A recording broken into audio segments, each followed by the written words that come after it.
Hello students, welcome back again. Let's continue chapter 3 from the book Moments, and the chapter's name is Ishwaran the Storyteller. Now quickly let's recap what did we see till now. We have two characters, Mahendra, Ishwaran. So Mahendra is the narrator of the story. Whatever we are reading in the story, everything is narrated by Mahendra. Okay, and whom he is narrating about? वो किसके बारे में बात कर रहे हैं? वो ईश्वरन के बारे में बात कर रहे हैं जो इस चैप्टर का मेन कैरेक्टर है. And who is Eswaran? He is a story teller. He had the quality of narrating beautiful stories from all small incidents. Alright, so that's why he is called the storyteller by Mahendra. अब ये जो पूरी story Eswaran के बारे में कौन बता रहे हैं? महेंद्र बता रहे हैं. लेकिन किसे बता रहे हैं? वो गणेश को बता रहे हैं. सो ये जस्ट फॉर योर रेफरेंस है. Major two characters, these two. Alright, now let's start from page number 13. Paragraph number 3. Let's start from Mahendra would be. Alright, let's start. Mahendra would be up early in the morning and leave for work after breakfast, carrying some prepared food with him. अब ये जो paragraph है, ये अभी starting कैसे हुआ? महेंद्र के daily routine के बारे में बता रहे हैं. क्या बता रहे हैं? कि महेंद्र रोज सुबह जल्दी उठ जाता था और अपने ऑफिस के लिए ब्रेकफास्ट के बाद निकल जाता था. और क्या लेके निकलता था? सम प्रिपेयर्ड फूड विद हिम. सो जो खाना बना के रखता था ईश्वरन उसके लिए, महेंद्र के लिए, वो लेके वो सुबह ब्रेकफास्ट करने के बाद ऑफिस के लिए निकल जाता था. Meanwhile, Ishwaran would tidy up the shed, wash the clothes, and have a leisurely bath, pouring several buckets of water over his head, muttering a prayer all the while. So, Mahendra तो सुबह चला जाता था. उसके बाद ईश्वरन क्या करता था? What was Ishwaran's daily routine?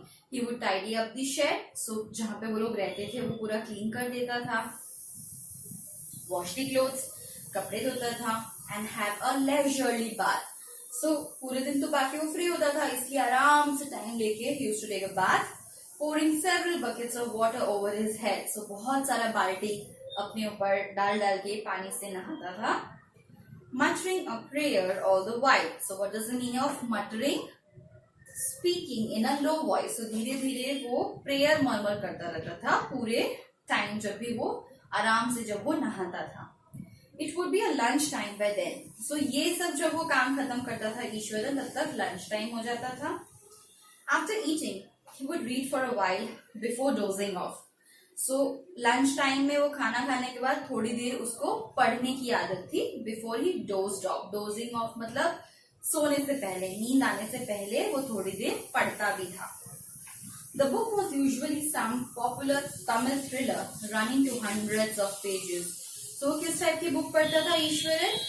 Tamil thriller पढ़ता था. जो भी फेमस तमिल थ्रिलर बुक्स होती थी वो पढ़ता था, जो जिसके हंड्रेड्स ऑफ पेजेस होते थे, मतलब बहुत बड़ी बड़ी तमिल थ्रिलर स्टोरीज पढ़ता था Eswaran. Its imaginative descriptions and narrative flourishes would hold Ishwaran in thrall. Now thrall meaning the state of being under the control of another person. मतलब वो स्टोरी से वो इतना प्रभावित हो जाता था. Ishwaran would get so influenced by the Tamil thriller stories that he himself would imagine all the imaginary things, and he was in almost control of the book.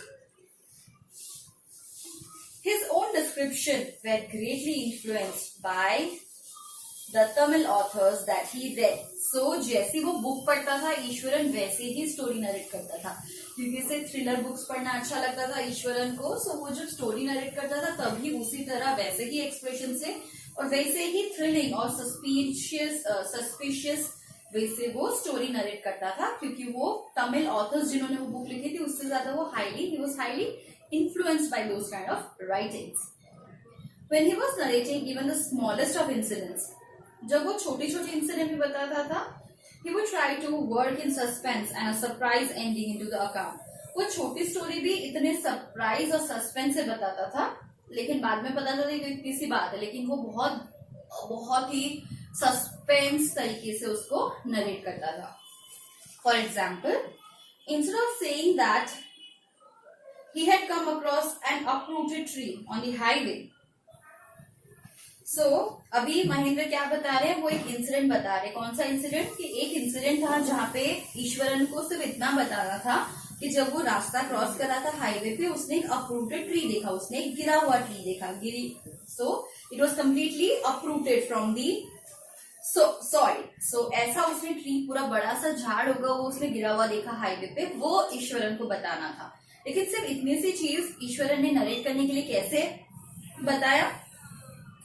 He would say with an eyebrow suitably arched and hands held out in dramatic gestures. तो सिर्फ इतनी बातें बताने के लिए वो इतने facial expressions और इतने हैंड जेस्चर्स के साथ बता रहा था। The road was deserted and I was all alone. So उसने ईश्वर ने शुरुआत कैसे की? पूरा रास्ता सुनसान था और उस पूरे सुनसान रास्ते में मैं अकेला जा रहा था। Suddenly I spotted something that looked like an enormous bushy beast lying sprawled across the road. Sprawl मतलब एक तरह से, एक साइड से दूसरे सिट और go with one's limb spread out, मतलब इस तरह से पूरा जो फैलाया हुआ होता है ना वो। सो ईश्वरन किस तरह से स्टार्ट करते हैं कि पूरा रास्ता सुनसान था और उस सुनसान रास्ते पे मैं अकेला जा रहा था। सडनली, अचानक से मैंने देखा कि एक एनॉर्मस बुशी बीस्ट, एक शैतान, पूरे बालों वाला एक शैतान जिसके सारे हाथ पैर ऐसे फैलाए हुए हैं, वो रोड पे है। I was half inclined to turn and go back. मैं ऑलमोस्ट आधे रास्ते जाके पीछे मुड़ने ही वाला था। But as I came closer I saw that it was a fallen tree with its dry branches spread out. लेकिन जैसे ही मैं थोड़ा नजदीक गया तो मैंने देखा कि एक पेड़ गिरा हुआ है और उसके जो ब्रांचेस है वो बिल्कुल ही ड्राई हैं। सो सिर्फ इतनी सी बात को उसने कितने ही थ्रिलिंग वे में, कितने सस्पेंस वे में, सरप्राइजिंग वे में उन्होंने नरेट किया। Mahendra would stretch himself back in his canvas chair and listen to Iswaran's tales uncritically. So Mahendra अपने कैनवस चेयर में बैठ के स्ट्रेच करके आराम से ईश्वरन की स्टोरी सुना करते थे। The place I come from is famous for timber. Now यहाँ पे और एक और स्टोरी के बारे में बताया जा रहा है, एक और इंसिडेंट के बारे में बताया जा रहा है जब ईश्वरन एक और कहानी सुनाते हैं महेंद्र को। The place I come from is famous for timber. Eswaran would begin. So Eswaran ने कैसे उनकी दूसरी स्टोरी शुरू की कि जहां से मैं आता हूँ वो जगह टिम्बर के लिए बहुत फेमस है। Timber is a kind of would, बहुत ही स्पेशल, बहुत ही अलग एक ट्री होता है, उसके वुड को टिम्बर कहते हैं। Timber wood furnitures are very very expensive and this is a very expensive wood. So Iswaran क्या कहते हैं कि मैं ऐसी जगह से आता हूँ जहाँ के टिम्बर बहुत फेमस है। There is a richly wooded forest all around. So वो जिस जगह रहता है ईश्वरन, आसपास बहुत घने घने जंगल है यही टिम्बर के पेड़ों के। The logs are hauled on to the lorries by elephants.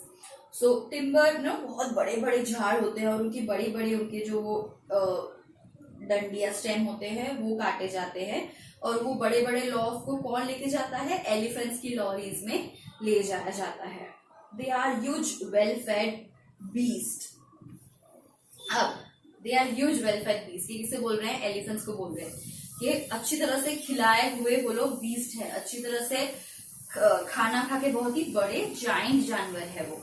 When they turn wild, even the most experienced mahout is not able to control them. So वो एलिफेंट के बारे में क्या बोलते हैं कि जब वो जंगली हो जाते हैं, जब वो अचानक, कभी कभी ऐसा होता है कि एलिफेंट्स और एनिमल्स कभी वाइल्ड हो जाते हैं। सो जब एलिफेंट्स वाइल्ड हो जाते हैं, जो उनको संभालते हैं उनको भी माहौत बोलते हैं। सो माहौत भी उन्हें हैंडल नहीं कर पाते, उनसे आउट ऑफ कंट्रोल हो जाते हैं। After this prolonged, Ishwaran would launch into an elaborate anecdote involving an elephant. So ये ऐसे उन्होंने स्टोरी की शुरुआत की। उसके बाद वो एक बहुत ही एलॉबरेट तरीके से वो अपनी स्टोरी जो है वो इंटरेस्टिंग स्टोरी बताने लगे किसके बारे में? एक एलिफेंट के बारे में. One day, a tusker escaped from the timber yard and began to roam about, stamping on bushes, tearing up wild creepers, and breaking branches at will. So, अब ईश्वरन ने स्टोरी बताना शुरू किया. क्या कहा उन्होंने? कि one day a tusker escaped from the timber yard. Tusker is again an elephant. Okay, so वो timber yard से निकल गया एक एलिफेंट और हर जगह घूमने लगा, स्टैम्पिंग ऑन द बुशेस. सब जगह जो छोटे छोटे पेड़ पौधे जो होते हैं जंगल में उन सबको कुचलता हुआ. Tearing up wild creepers and breaking branches at will. So जो क्रिपर्स होते हैं इधर उधर लटके हुए उसको फाड़ने लगा, ब्रांचेस सब तोड़ने लगा बाकी सारे दूसरों के. इन शॉर्ट बहुत ही डिस्क्रिप्टिव में बोला गया है कि जो एलिफेंट है वो बहुत ही वाइल्ड तरीके से इधर उधर भटकने लगा. You know sir how an elephant behaves when it goes mad? So इसमें ईश्वर महेंद्र को क्या पूछते हैं कि सर आपको पता है कि जब एलिफेंट पागल हो जाता है तब वो किस तरह से बिहेव करता है? Eswaran would get so caught up in the excitement of his own story that he would get up from the floor and jump about, stamping his feet in emulation of the mad elephant. अब ईश्वरन जब वो story बताता था वो अपने ही story में इतना घुस जाता था, इतना इन्वॉल्व हो जाता था कि उसकी बॉडी लैंग्वेज, उसका सब कुछ एक्सप्रेशन सब कुछ बदल जाता था. तो ये नरेट करने के लिए कि एलिफेंट पागल होने पे किस तरह से बिहेव करता है, वो खुद जगह से उठने लगा और सब जगह घूम घूम के बताने लगा कि एलिफेंट किस तरह से घूमता है और किस तरह सब कुछ तहस नहस करता है.